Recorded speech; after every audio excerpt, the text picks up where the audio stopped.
आज की औलाद बुढ़ापे में अपने बुजुर्ग लोगों की इज्जत क्यों नहीं करती है। ये तीन बात समझ लो, बुढ़ापे में कभी कष्ट नहीं मिलेगा।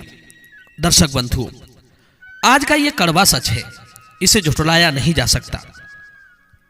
अक्सर माँ बाप के बूढ़े होने पर ज्यादातर बेटा बेटी उनकी इज्जत करना भूल जाते हैं। उनके प्रति अपना क्या कर्तव्य है उससे विमुख हो जाते हैं। अपने घर के माँ बाप और बड़े बुजुर्गों की सेवा तो दूर, उनके साथ नौकरों से भी बुरा बर्ताव करते हैं। इतनी अशिष्टता आखिर आई कहां से? क्यों लोग बुजुर्गों के प्रति इतने कठोर बनते जा रहे हैं? क्यों नहीं उन्हें माँ बाप की तरह इज्जत दी जाती है? क्यों लोग बुढ़ापे में उनके दुख दर्द को नहीं समझते? प्राचीन काल में माँ बाप की सेवा ही पुत्र का पहला धर्म होता था। पहले के लोग ये कहते थे कि हमने भगवान को तो नहीं देखा, पर हमारे माँ बाप ने ही हमारा दुख सुख में ख्याल रखा है, इसलिए माँ बाप ही हमारे भगवान हैं। और इस बात से भगवान भी बड़े प्रसन्न रहते थे। आज की औलाद इतनी बेरुखी कैसे होती जा रही है? क्यों नहीं समझते लोग कि बुढ़ापा एक दिन हर किसी को अपने आगोश में ले लेगा। जो हालत आज आपके माँ बाप दादा दादी की है, एक दिन आपकी भी होगी। आपके ऊपर भी बुढ़ापा अपना हमला करेगा। आपको भी एक दिन उसी कोने में बैठना होगा जहां आपने अपने बुजुर्गों को बैठाया है। ये तो बदला है, समय अपने आप आपसे चुका लेगा। दोस्तों, यदि ये कहानी आपने ध्यान से सुन ली तो विश्वास मानिए, बुढ़ापे में आपको अधिक कष्ट देखने को नहीं मिलेगा। कहते हैं बुढ़ापा ही मनुष्य की वो अवस्था है जिसमें व्यक्ति अपने आप दुख भोगता है, और ऊपर से यदि परिवार वाले आपको ना देखें, आपको सहारा ना दें, तो बुढ़ापे का कष्ट नरक बन जाता है। वो कहते हैं ना, जीवन का पहला सुख होता है निरोगी काया, पर बुढ़ापे में काया निरोगी नहीं रहती। दूसरा सुख होता है घर में हो माया।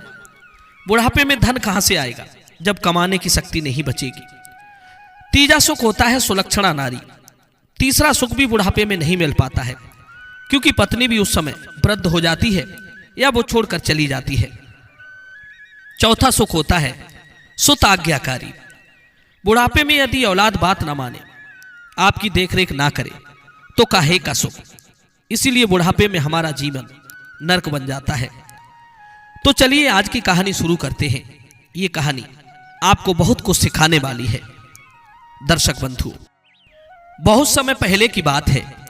किसी नगर में एक विक्रम साहा नाम के धनवान सेठ रहते थे। परमात्मा की कृपा से उनका घर हर एक सुख से संपन्न था। उनका एक पुत्र था। सेठ की पत्नी का देहांत हो चुका था। अपने पुत्र के ही सहारे सेठ विक्रम साहा अपने जीवन को गुजार रहे थे। मनसुख नाम का जो उनका बेटा था, सेठ अपने बेटे से बहुत प्रेम करते थे। उसी नगर में सेठ विक्रम साहा की एक दुकान थी। दुकान से ही उनका पालन पोषण होता था। वही दुकान ही उनके धन संग्रह करने का साधन थी। सेठ की दुकान पर एक नौकर भी रहता था। नौकर उनकी दुकान पर रहकर उनका हाथ बटाता था।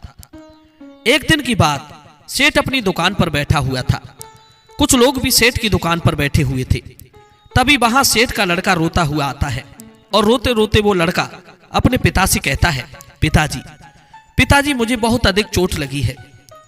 बेटे की आवाज सुनकर सेठ ने देखा कि उसके बेटे के माथे पर बहुत चोट लगी है और उसका माथा रक्त से पूरी तरह लाल हो चुका है। बेटे के मस्तक पर गंभीर चोट देखकर सेठ एकदम व्याकुल हो जाते हैं। और व्याकुल क्यों ना हो, आखिर वो एक पिता थे। बेटे को व्याकुल देखकर, बेटे को गंभीर रूप से घायल देखकर सेठ ने फौरन उसे गोद में उठाया और दुकान को नौकर के हवाले छोड़कर सेठ अपने बेटे को गोद में उठाकर पैदल ही डॉक्टर के पास भाग खड़े हुए। सेठ की दुकान से डॉक्टर की दुकान की दूरी लगभग 5 किलोमीटर की थी। सेठ बेटे को गोद में लेकर भागता भागता वो 5 किलोमीटर की दूरी तय करके डॉक्टर के पास पहुंचा। डॉक्टर उस समय अपने कक्ष में आराम कर रहे थे। सेठ हाँफते हुए डॉक्टर से बोला, डॉक्टर साहब, मेरे बेटे को जल्दी देख लो। मेरे बेटे के माथे में बहुत गंभीर चोट लगी है। दोस्तों, वो डॉक्टर सेठ का बड़ा ही परिचित था। सेठ की दुकान पर अक्सर डॉक्टर साहब घरेलू सामान खरीदने के लिए आते जाते रहते थे। डॉक्टर ने जब सेठ को अत्यंत व्याकुल देखा तो डॉक्टर एकदम से खड़ा हो गया और सेठ से बोला, अरे सेठ जी, क्या बात है, आप इतने घबराए हुए क्यों हैं?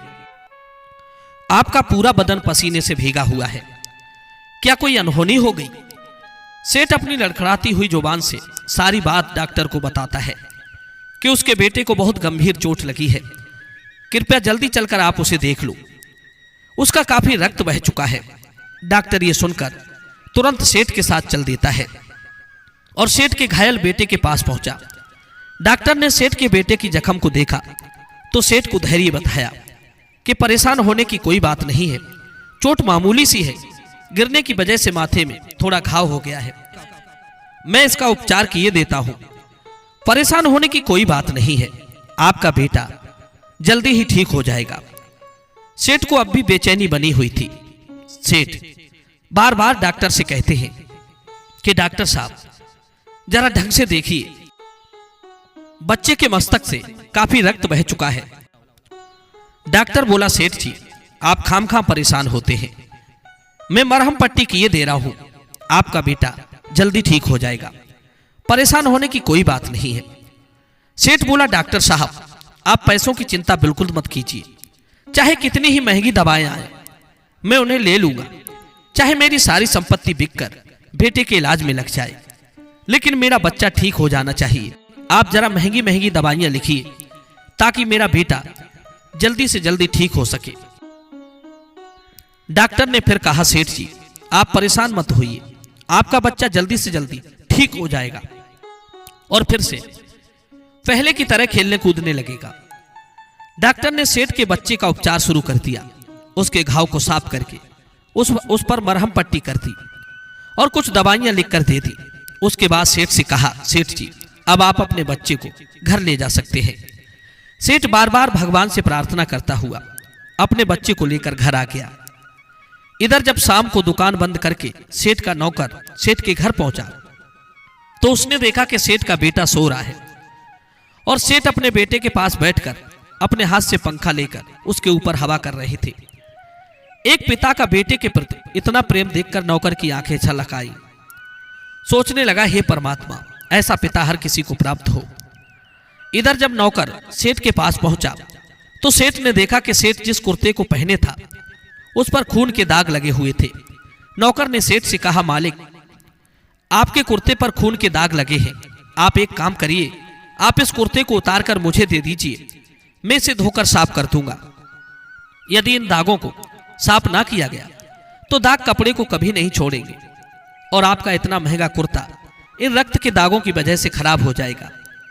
अपने नौकर की यह बात सुनकर सेठ बोला, भाई मेरा कुर्ता मेरे बेटे से अधिक कीमती नहीं है, तू मेरे कुर्ते की चिंता मत कर और जल्दी से बाजार जा और मेरे बच्चे के लिए काजू बादाम और मेवा मिष्ठान लेकर आ। मुझे अपने बेटे के लिए काजू बादाम पीसकर खिलाने हैं ताकि मेरा बेटा जल्दी से जल्दी स्वस्थ हो सके। इसके शरीर से बहुत सारा रक्त बह चुका है, मुझे इसको हर रोज पौष्टिक चीजें खिलानी है ताकि उसके रक्त की पूर्ति हो सके।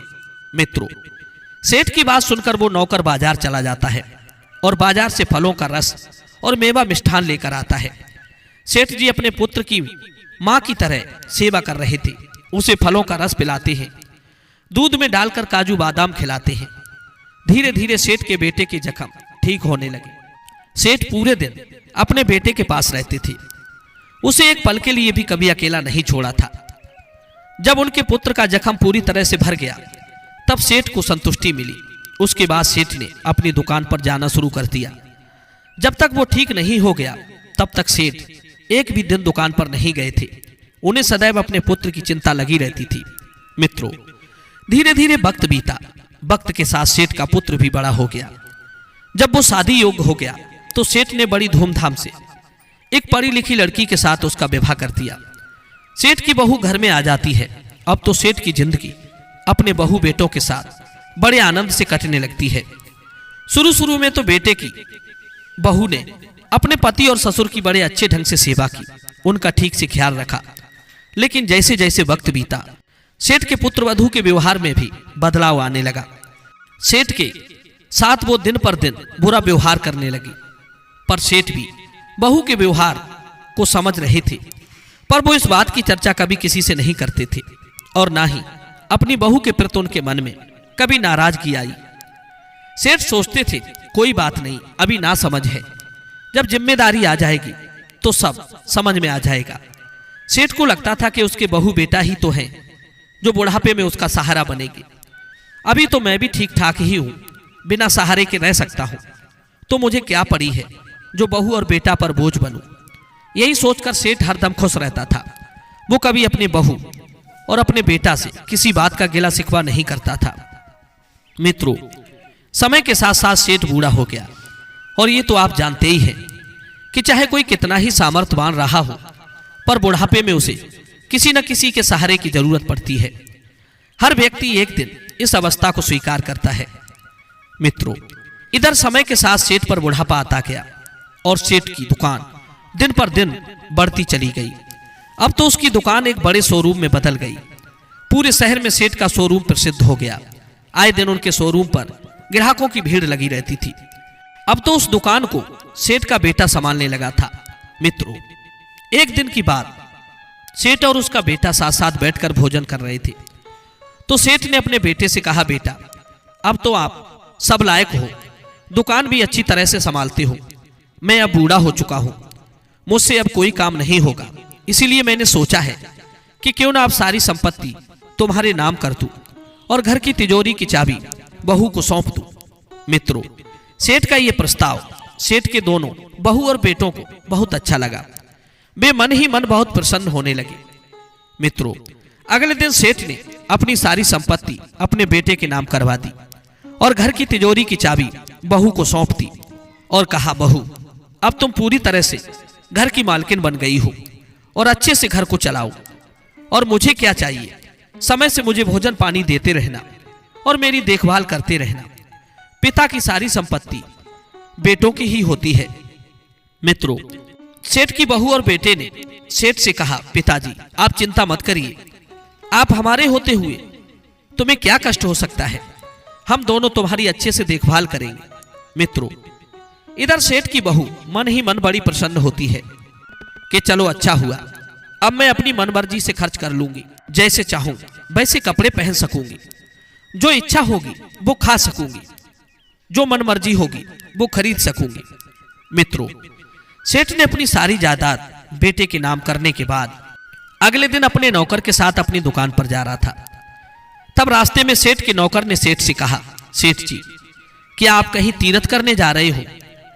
सेठ ने कहा, नहीं तो नौकर बोला, फिर आपने अभी से अपनी जायदाद अपने बेटे के नाम क्यों करा दी? सेठ बोला, अरे भाई, इसमें क्या दिक्कत है, आज नहीं तो कल वो तो वैसे भी मेरे बहू और बेटों को ही मिलनी थी, अभी से दे दी तो क्या हर्ज है। बस वे दोनों प्रसन्न रहने चाहिए। जब वे प्रसन्न रहेंगे तो मेरे भी अच्छे से देखभाल करेंगे। खैर, तुम इतना दिमाग मत चलाओ, मुझे क्या कहना है, मुझे क्या करना है, क्या नहीं, सब पता है। मित्रों, सेठ के जवाब को सुनकर नौकर चुप हो जाता है। मित्रों, कुछ समय और बीता और समय के साथ बुढ़ापा सेठ पर और ज्यादा हावी हो गया। सेठ को अब दिखाई देना बंद हो गया, सुनाई देना भी बंद हो गया। उसके शरीर में भी कमजोरी आ गई। चलने फिरने के लिए उसे नौकर के सहारे की जरूरत पड़ती थी। सेठ अभी भी अपने नौकर के सहारे चलकर दुकान पर जाता था और अपने बेटे के काम में हाथ बटाता रहता था। धीरे धीरे उसके बुढ़ापे के शरीर को रोगों ने घेर लिया। उसने बीमार होकर चारपाई पकड़ ली। बिना सहारे के अब उससे उठा भी नहीं जाता था। एक दिन सेठ के लड़के ने कहा, पिताजी, आप बीमार हैं, इसलिए आप पलंग पर मत सोइए, आपको चढ़ने उतरने में काफी परेशानी होगी। सेठ बोला, हाँ बेटे, तुम ठीक कहते हो, मुझसे अब पलंग से भी चढ़ा उतरा नहीं जाता। सेठ के लड़के ने क्या किया, अपने पिता का बिस्तर जमीन पर लगा दिया। अब वो बूढ़ा पिता दिन भर जमीन पर पड़ा रहता था और उसका लड़का दुकान पर चला जाता था। सेठ की बहू पूरे दिन अपने काम में मगन रहती थी। कभी बाजार घूमना, कभी सहेलियों से गप्पे मारना। वो अपने काम में इतनी मस्त रहती थी कि अपने ससुर को भोजन पानी की भी नहीं पूछती थी। वो बेचारा अपने बिस्तर पर ही पड़ा पड़ा आवाज लगाता रहता था। सेठ का लड़का और बहू अपनी अपनी दुनिया में मगन थे। बूढ़े पिता की तो उन्हें बिल्कुल ही चिंता नहीं थी।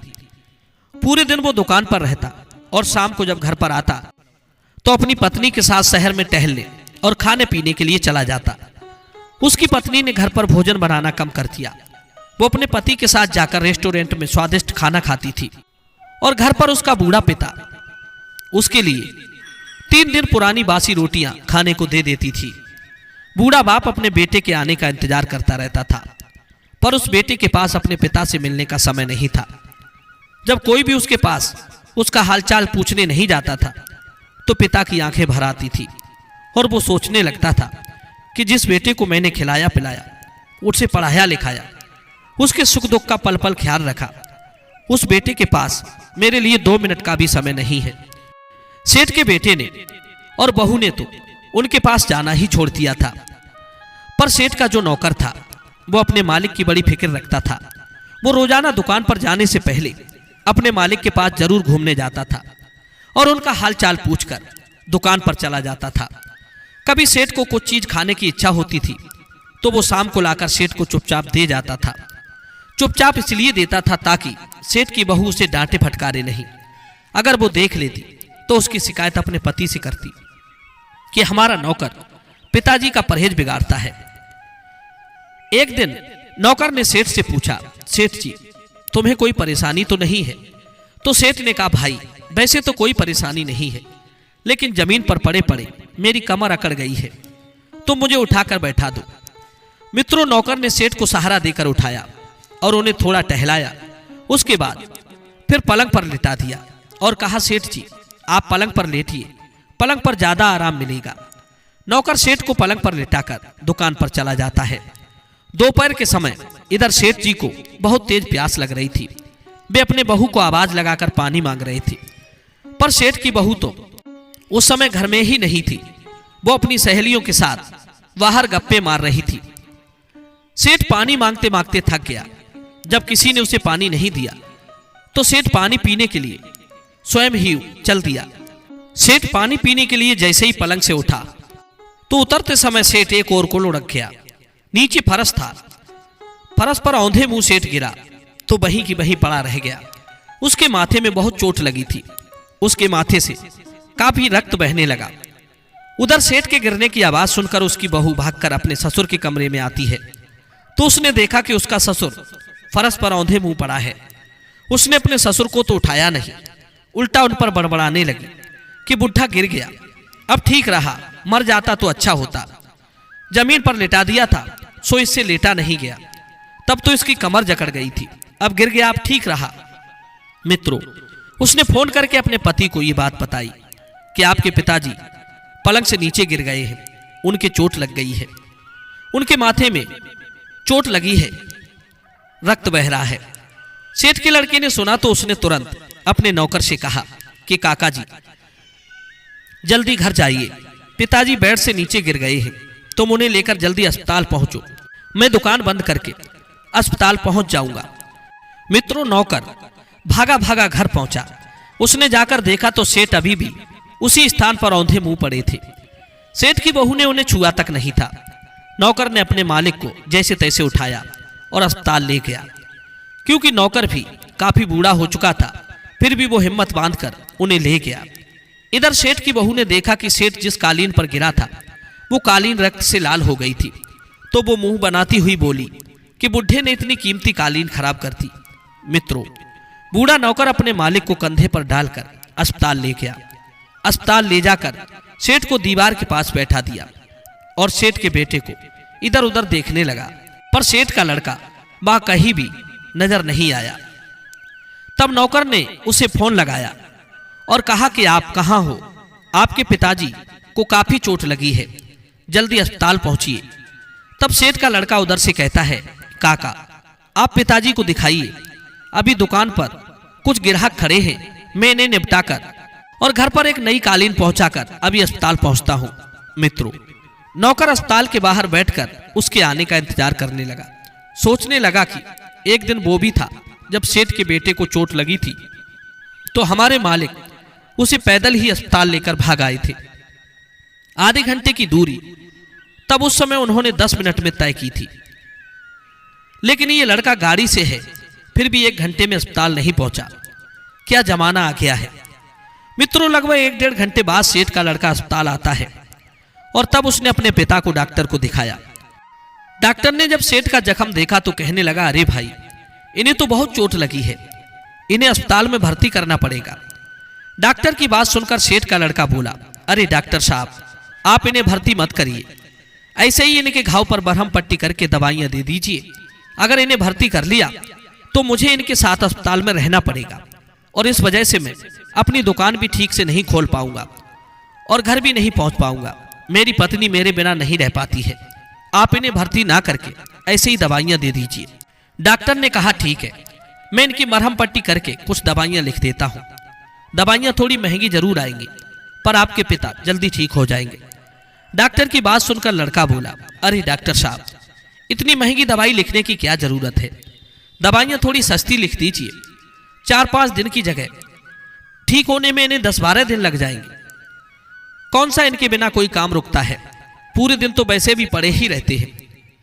आप सस्ती दवाइयां लिखिए, पड़े पड़े आराम से ये खाते रहेंगे। दर्शक बंधु, वो डॉक्टर उन सेठ जी को और उस लड़के को अच्छी तरह से पहचानता था। सेठ के बेटे की बात सुनकर डॉक्टर और उस नौकर की आंखों में आंसू आ गए। डॉक्टर सेठ के लड़के को अपने कमरे में बुलाकर ले गया और कहने लगा, वाह बेटे, तुमने अपने पुत्र होने का मूल्य चुका दिया है। तुम्हारे जैसे बेटे इस धरती पर बोझ के रूप में होते हैं। एक दिन वो था जब तुम छोटे थे और तुम्हारे छोटी सी चोट लगी थी, तो तुम्हारे पिता तुम्हारी उस चोट को देखकर व्याकुल हो गए थे। वो हाँफते हाँफते मेरे पास आए थे। उन्होंने मुझसे कहा था, डॉक्टर साहब, आप महंगी से महंगी दवाई लिखिए, चाहे मेरी सारी संपत्ति बिककर बेटे के इलाज में लग जाए, पर मेरा बेटा जल्दी ठीक हो जाना चाहिए। और एक तुम हो जो अपने पिता के लिए सस्ती दवाइयां लिखवाने की डिमांड कर रहे हो। तुम कैसे बेटे हो? डॉक्टर की बात सुनकर सेठ का लड़का हैरान हो गया। मित्रों, डॉक्टर के बाद फिर नौकर ने कहना शुरू किया, हे बेटे, तुम्हें कुछ नहीं पता कि सेठ ने तुम्हें कैसे पाला है, कैसे इतना बड़ा किया है। तुम्हें जन्म देने के बाद तुम्हारी माँ स्वर्ग से धार गई थी, तब तुम्हारे इन्हीं पिता ने तुम्हारा माँ की तरह पालन पोषण किया। तुम्हारी खुशी के लिए उन्होंने अपना दूसरा विवाह तक नहीं किया। तुम जब परेशान हो जाते थे तो तुम्हारे पिता तुम्हारे साथ साये की तरह बने रहते थे। जब तुम 10 वर्ष के थे तो एक दिन तुम्हारे भी मस्तक में चोट लग गई थी। तब तुम्हारा पिता दुकान को खुला छोड़कर तुम्हें लेकर डॉक्टर के पास भाग गया था और 30 मिनट की दूरी 10 मिनट में तय करके वे तुम्हें डॉक्टर के पास ले गए और तुम्हें यहां तक आने में 1.5 घंटा लग चुका है। तुम्हारे रक्त से उनका कुर्ता लाल हो गया था। जब मैंने उनसे कुर्ता साफ करने को कहा तो उन्होंने मुझसे कहा था कि यह कुर्ता मेरे बेटे से ज्यादा कीमती नहीं है। यही तुम्हारे पिता जब तक तुम ठीक ना हो गए तब तक तुम्हें छोड़कर दुकान पर भी नहीं गए थे। और एक तुम हो जिसे अपने पिता की जरा भी परवाह नहीं है। तुम अपने पिता की, तुम अपनी जिम्मेदारियों से भाग रहे हो। तुम्हारे अंदर तो मानवता भी नहीं है। धिक्कार है तुम्हारी जैसी औलाद को। भगवान ऐसी औलाद किसी को भी ना दे। अपने नौकर और डॉक्टर की बात सुनकर सेठ का लड़का रोने लगा। उसकी आत्मा उसे धिक्कारने लगी और वो तुरंत उनके पैरों में गिरकर क्षमा मांगने लगा। कहने लगा, डॉक्टर साहब, आपने मेरी आंखें खोल दी। मैंने अपने पिता के ऋणों को भुला दिया। मैं अपनी स्त्री के प्यार में पड़कर अपने देवता समान पिता को भूल गया, जिन्होंने मुझे खुश रखने के लिए अपने सुखों का त्याग कर दिया। उन्हीं पिता को मैंने पराया करके उनके साथ बुरा बर्ताव किया है। मैं अपने किए पर बड़ा शर्मिंदा हूं, मुझे क्षमा कर दो। डॉक्टर साहब ने कहा, बेटे, मुझसे क्षमा मांगने से अच्छा है आप अपने पिता से क्षमा मांगो। मित्रों, उसके बाद वो अपने पिता के पास गया और उनके चरण पकड़कर क्षमा मांगने लगा। डॉक्टर से कहकर उसने अपने पिता को अस्पताल में भर्ती करा दिया और उनके पास रहकर उनकी देखभाल करने लगा। अच्छे से अच्छा अपने पिता का इलाज कराया। पिता ने देखा कि उनका बेटा अब पूरी तरह से सुधर गया है, उसके अंदर संस्कार आ चुके हैं, तो वो बूढ़ा पिता भी बड़ा प्रसन्न होता है और अपने बेटे को गले से लगाकर बोला, बेटा, तुम देर आए दुरुस्त आए। तुमने अपने आप को बुढ़ापे के कष्टों से बचा लिया है, क्योंकि जो बुढ़ापा आज मुझ पर है कल आप पर भी आएगा। जब आपके बहू बेटा आपके साथ इसी तरह का व्यवहार करेंगे तब आपको कितना दुख होगा। इसलिए बेटा कभी अपने कर्तव्य से, अपने पुत्र धर्म से विमुख नहीं होना चाहिए। मनुष्य को अपने पुत्र पौत्रों से यही उम्मीद रहती है कि बुढ़ापे में वे उनका सहारा बने। बचपन में पिता पुत्र को पालता है और बुढ़ापे में पुत्र पिता को पालता है। यही हमारा धर्म है। बूढ़ा पिता अपने बेटे को समझाता है, पुत्र तुम मेरी इन 3 बातों को हमेशा याद रखना, कभी बुढ़ापे में कष्ट नहीं होगा। पहली बात, अपने बच्चों पर सदैव दृष्टि रखना। वे किसी शरारती, असभ्य, असामाजिक लोगों का साथ नहीं करते हों, क्योंकि दुष्टों के साथ रहने से उनमें भी दुष्टता का भाव आ जाता है। दूसरी बात, अपनी औलाद को हमेशा संस्कारों से सींच कर रखना। जो संतान संस्कारहीन हो जाती है वो अपने कर्तव्यों से विमुख हो जाती है और वही संतान अक्सर अपने बुजुर्गों का सहारा नहीं बनती। तीसरी बात, अपनी संपत्ति, धन जायदाद अपने जीते जी अपनी औलाद के नाम कभी मत कराना। मनुष्य जब खाली हो जाता है तो लोग उसकी केयर करना छोड़ देते हैं और दौलत पाकर भी भटक जाते हैं। मैंने भी यही किया था। अपने जीते जी तुम्हें अपना सारा कुछ दे दिया। सब कुछ तुम्हारा हो जाने के बाद तुम्हें लोभ तो रहा ही नहीं, इसीलिए तुमने मुझे देखना बंद कर दिया। इसीलिए धन पाकर अक्सर बेटे बिगड़ जाते हैं। वे अपने बुजुर्गों की देखरेख नहीं करते। मित्रों, आज सेठ के लड़के को अपने किए पर बहुत शर्मिंदगी हुई। इस प्रकार वो सेठ का लड़का अपने पिता का इलाज कराकर अपने घर ले आया और उनकी ठीक से देखभाल करने लगा। कहने लगा, अब मेरा पहला धर्म है आपकी सेवा करना। दर्शक बंधु, इस कहानी के विषय में आपके क्या विचार हैं? कमेंट सेक्शन में अपनी राय जरूर देना। तो चलिए मिलते हैं आपसे अगली कहानी में एक नई चर्चा के साथ। आप सभी का बहुत बहुत धन्यवाद। जय श्री कृष्णा।